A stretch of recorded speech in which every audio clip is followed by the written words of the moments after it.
ನಾನಿವತ್ತು shoulder pain, ಭುಜದ pain ಬಗ್ಗೆ ಹೇಳಲಿಕ್ಕೆ ಇಷ್ಟಪಡ್ತೀನಿ. ಏನಾರು ನಿಮಗೆ ಯಾವಾಗಲಾರು ಭುಜದಲ್ಲಿ ನೋವು ಕಂಡಿದ್ರೆ, ಇಲ್ಲ ರಾತ್ರಿ ಮಲಗಿದ್ದಾಗ ಭುಜ ಸ್ವಲ್ಪ ಅಲ್ಲಾಡ್ಸೋಕ್ಕೂ ಕೂಡ ನೋವಾಗೋದು ಆ ಥರ ಕಂಡಿದ್ರೆ, ಇಲ್ಲ ಕೈ ಎತ್ತಕ್ಕೆ ಕಷ್ಟಪಡ್ತಾಯಿದ್ರೆ ಈ ವಿಡಿಯೋದಲ್ಲಿ ನಿಮಗೆ ಸ್ವಲ್ಪ ಉಪಯೋಗ ಆಗ್ಬೋದು.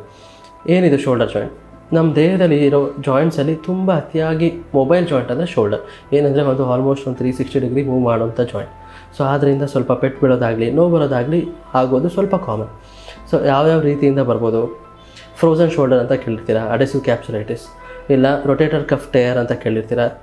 ಇನ್ನು ಬೇರೆ ಕಾಸಸ್ ಬಂದು ಬರ್ಸೈಟಿಸ್, ಟೆಂಡಿನೈಟಿಸ್, ಇಲ್ಲ ಶೋಲ್ಡರ್ಲಿ ಆರ್ಥರೈಟಿಸ್ ಕೂಡ ಆಗ್ಬೋದು. ಇವು ಮುಖ್ಯವಾಗಿ ಆಗುವಂಥ ಕಾಸಸ್.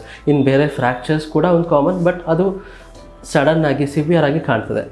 ಈಗ ಮೊದಲಿಗೆ ಫ್ರೋಝನ್ ಶೋಲ್ಡರ್, ಅಡೆಸಿವ್ ಕ್ಯಾಪ್ಸುಲೈಟಿಸ್. ಇದು ಒಂದು 40-50ರಿಂದ ಏಜ್ ಜಾಸ್ತಿ ಆದವರಲ್ಲಿ, ಶುಗರ್ ಇದ್ದವರಲ್ಲಿ ಸುಮಾರು ದಿನದಿಂದ ಕೈ ಎತ್ತಲಿಕ್ಕೆ ಕಷ್ಟ ಆಗೋದು, ಕೈ ಸ್ವಲ್ಪ ಅಲ್ಲಾಡಿಸ್ಲಿಕ್ಕೂ ಕಷ್ಟ ಆಗೋದು, ಮತ್ತು ಇದ್ದ ಜಾಗದಲ್ಲೇ ನೋವಾಗಿ ಕಾಣೋದು ಕೂಡ ಕಾಣ್ತದೆ.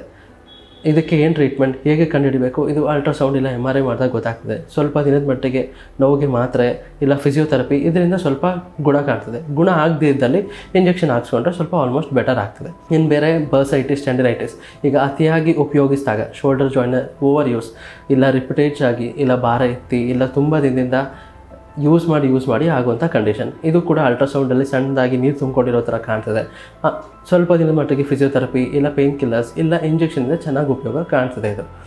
ಇನ್ನು ನೆಕ್ಸ್ಟು ಶೋಲ್ಡರಲ್ಲಿ ಆರ್ಥರೈಟಿಸ್ ಕಾಣ್ಬೋದು. ಹೌದು, ಈಗ ಸಂಧಿವಾಯು, ರುಮಟಾಯ್ಡ್ ಆರ್ಥರೈಟಿಸ್ ಆಗಿರ್ಬೋದು, ಇಲ್ಲ ಸೋರಿಯಾಟಿಕ್ ಆರ್ಥರೈಟಿಸ್ ಆಗಿರ್ಬೋದು, ಇಲ್ಲ ಕನೆಕ್ಟಿವ್ ಟಿಶ್ಯೂ ಡಿಸೀಸ್ SLE, ಇದರಲ್ಲೂ ಕೂಡ ಶೋಲ್ಡರಲ್ಲಿ ಪೇಯ್ನ್ ಬರೋದು, ಕೈ ಎತ್ತಕ್ಕೆ ನೋವು ಆಗುವಂಥದ್ದು ಕೂಡ ಕಾಣ್ಬೋದು. ಬಟ್ ಈ ಆರ್ಥರೈಟಿಸಲ್ಲಿ ಈ ಭುಜ ಇನ್ವಾಲ್ವ್ ಆದಂಗೆ ಬೇರೆ ಜಾಯಿಂಟ್ಸಲ್ಲೂ ಕೂಡ ಪೇಯ್ನ್ ಬಂದಿರ್ಬೋದು, ಇಲ್ಲ ರ್ಯಾಷಸ್ ಆಗಿರಲಿ, ಇಲ್ಲ ಬೇರೆ ಕಣ್ಣು ಕೆಂಪಾಗೋದು, ಈ ಥರ ಕೂಡ ಕಾಣ್ತದೆ. ಸೊ ಇದನ್ನೆಲ್ಲ ನೋಡಿದಾಗ ನಮಗೆ ಇದರಿಂದ ಆಗಿದ್ದು ಇಲ್ಲ ಬೇರೆ ಆರ್ಥರೈಟಿಸಿಂದ ಆಗಿದ್ದು ಅಂತ ಉಪಯೋಗ ಆಗ್ತದೆ. ಇನ್ನು ಬೇರೆ ಯಾವುದರಿಂದ ಆಗ್ಬೋದು? Rotator cuff tear.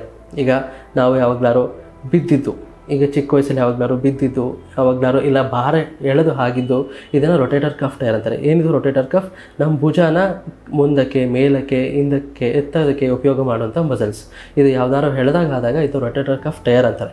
ಇದಕ್ಕೆ ಸ್ವಲ್ಪ ದಿನದ ಮಟ್ಟಿಗೆ ಫಿಸಿಯೋಥೆರಪಿ ಇಲ್ಲ ದಿನದ ಮಟ್ಟಿಗೆ ಪೇಯ್ನ್ ಕಿಲ್ಲರ್ಸ್ ಆರ್ ಸ್ಕ್ಯಾನ್ ಮಾಡಿದಾಗ ಏನಾದ್ರು ಜಾಸ್ತಿ ಕಂಪ್ಲೀಟ್ ಟೇರ್ ಆಗಿದೆ ಅಂದಾಗ ರೇರ್ಲಿ ಪ್ರೊಸೀಜರ್ಸ್ ಬೇಕಾಗ್ಬೋದು. ಸೊ ಯಾವುದರಿಂದ ಭುಜ ನೋವು ಬರ್ತಾ ಇದೆ ಅಂತ ಗುರುತಿಸಿ ಟ್ರೀಟ್ಮೆಂಟ್ ತೊಗೊಂಡಾಗ ಸಂಪೂರ್ಣವಾಗಿ ಗುಣ ಆಗ್ತದೆ. ಬಟ್ ರೆಡ್ ಫ್ಲ್ಯಾಗ್ಸ್ ಯಾವುದ್ರ ಬಗ್ಗೆ? ಈಗ ಸಣ್ಣ ಪುಟ್ಟ ಭುಜ ನೋವು ಎದುರ್ಕೋಬೇಕಾ? ಆ ಥರ ಏನು ಬೇಕಿಲ್ಲ. ಈಗ ಯಾವಾಗ 1 ತಿಂಗಳಿಂದ 2 ತಿಂಗಳಿಂದ ಜಾಸ್ತಿ ಇದೆ ಭುಜ ನೋವು, ರಾತ್ರಿ ಮಲಗಿದಾಗ ಜಾಸ್ತಿ ನೋವು ಬರ್ತಾ ಇದೆ, ತುಂಬ ಕೈ ಎತ್ತೋಕ್ಕೆ ಕಷ್ಟ ಆಗ್ತಾಯಿದೆ, ಇಲ್ಲ ತೂಕ ಇಳಿತಾ ಇದೆ, ಆ ಥರ ಇದ್ದಾಗ ಡಾಕ್ಟ್ರಿಗೆ, ರುಮಟಾಲಜಿಸ್ಟ್ಗೆ ತೋರಿಸ್ಕೊಂಡು ಟ್ರೀಟ್ಮೆಂಟ್ ತೊಗೊಳ್ಳೋದು ಉತ್ತಮ. Thank you.